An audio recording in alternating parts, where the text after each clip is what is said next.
start with new head basketball coach Bucky McMillan, who has been hard at work over the past, I'd say, couple of weeks, trying to land players from the transfer portal, obviously building a roster that is in dire shape after Buzz Williams left for Maryland. He obviously took starters, forwards Farrell Payne and Solomon Washington with him. Two of the promising redshirt freshmen, Andre Mills, and I believe it's George Turkson Jr., who also followed him to Maryland. So basically this is a rebuild completely, to the point where he, does get a clean slate, which is good for any coach because you want to get players that fit your system perfectly. Made a little bit of a splash on Saturday afternoon, landing former North Alabama guard Jakari Lane, who's one of the better guards in the country, in my opinion. I did have a chance to watch him some of the season. I'm kind of a basketball junkie, so I do get to see some of these smaller school guys kind of ball out, especially when they're playing bigger opponents. I believe it was against Auburn that I saw him play. Average about 17, I think, 0.2 points per game, shot 40% from the field and from three. He is a guy who's going to be an immediate starter. And after that, I think it was Sunday afternoon during the Masters, all of us were obviously focused on Royal McIlroy's comeback. But Zach Clements, a forward from Kansas, who is somebody who I don't think a lot of fans knew who he was. I think most of us did decent reporting in saying that he's a San Antonio native. He was a 4-star top 100 rated, top 100 or top 50. I kind of forget, but rated player. And he's just been on the bench for Kansas for a while. I don't know if it was a system problem or a fit with Bill Belichick, or basically just being behind so much talent. But, he's going into a very crucial next 2 weeks where not only do you only have, I believe it's 4 players on the roster now, but you have to start filling starting positions and then getting enough depth to actually have a team to field going into next season. We've heard some things this week about, obviously, a number of players he's reached out to. I believe the latest was Missouri transfer Peyton Marshall, who is a 7-foot, 300-pound big man who obviously is going to get attention from a lot of big programs just because of his potential. But to open the question to you, Carter, is have you really heard anything else in terms of them making significant progress with, a handful of guys at either guard or forward going into the next 2 weeks? I've been a little bit, admittedly, in football mode this week, so I haven't been totally at with the spring game coming up. But I do know that Josh Holloway, who's the former sixth man of the year in his conference from Sanford, he's one to watch. He visited over the weekend. We thought maybe he'd be one to pop here soon. We'll see on that. I know I'm going to butcher his name, but the SMU center, Johan Trory. Trory, I believe. I know Johan. I can pronounce that one.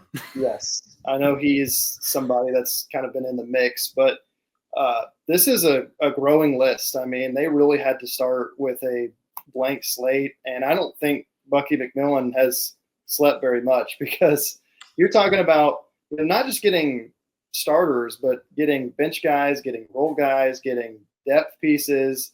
You're really having to come through and say, okay, and then how much eligibility should we be looking for each spot? Like ideally you'd love to have a guy for 2 or 3 years, but you don't want to get a bunch of depth pieces that are going to take away scholarship spots for 3 whole years. So it's kind of a balancing act of doing that. And also, the transfer portal didn't open or open, more than a week before he took the job. So he was put in a severe disadvantage, not just because he came in late, not just because, you had the house settlement, and people trying to kind of get signed and land at places and get into deals before last Monday. But also, as guys keep getting off the table, who else is going to enter, and what are you going to have to work with? It's kind of hard to know all of that exactly. So you're having to make really quick decisions, and you're having to do like 5 years of work in a span of 2 weeks. You think about it, like when you're recruiting your roster, this takes several years to put together what each roster looks like each season. You're doing it in literally like 2 weeks. That's insane. Mhm. Yeah, and like you mentioned, there was, I believe, after he was hired a couple weeks ago, that Friday night, Pete Thamel of ESPN, him and Jeff Porzello, I believe, had kind of released that A&M was expected to have about 7 million in NIL funds for basketball, which is a very good number for a school like Texas A&M, where football reigns king, always will. Basketball will usually be tied with baseball in that aspect, and usually baseball is going to come first or second, and then sometimes first. So in terms of money and how they can prioritize players, that's not a problem. It's like you just said, a lot of players have entered the portal, and we kind of know what kind of player he wants by after getting Jakari Lane. It's like, okay, he's going after some smaller school guys with immense potential who can translate to the big stage. We've seen that with Auburn, where I believe if you looked at their starting five, most of those guys were transfers from small schools. And so that's not a problem. And he can easily do that. There are a ton of those guys out there.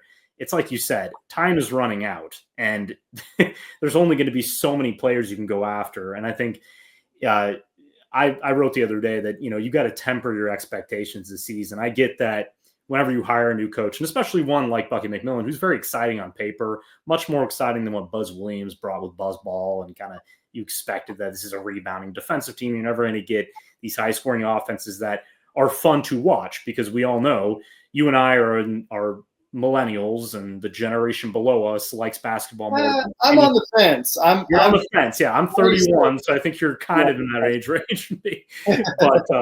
But we watch basketball, I guess, a little differently. It's like they grew up. I mean, I was in college when Steph Curry became a thing, right? And so, they're used to that kind of Steph Curry play. So they want high-scoring basketball. So that's what they believe they're going to get with McMillan. I believe that's what we're going to get with McMillan. And yes, it's going to be exciting. But I would just say that, just let's stay in a realistic zone right now, because while he will get some very good players, he's contending with all 15 other teams in the SEC right now. Yeah. Now, granted, he's not everybody's in complete rebuild like A&M is, but it's just, you're not going to get players that you may know very well, that you're going to get guys that were maybe averaging like 2 to 3 points a game because they were on a loaded bench or they just didn't get to see time. And he's going to get, commitments from those type of guys because they're going to play immediately. And that's just how it works in today's age. So I would say that I think the future is very bright. I do believe that, because I think the hires he made, especially on his staff, bringing in some of the best recruiters out there, this program is in good shape in terms for the next 2 to 3 years. But like you said, you're going to be getting guys who may be 1-year rentals just to get the program off to a good start and get through the 25 season, because then you have to go and you have to recruit throughout the year. And I think if you can just finish out next season with a decent record, kind of maybe surprise some people, you're going to enter a 2026 offense where you're going to or offseason where you're going to have more momentum in terms of recruiting the transfer portal. He's going to develop more relationships, and he's going to be seen on the national stage.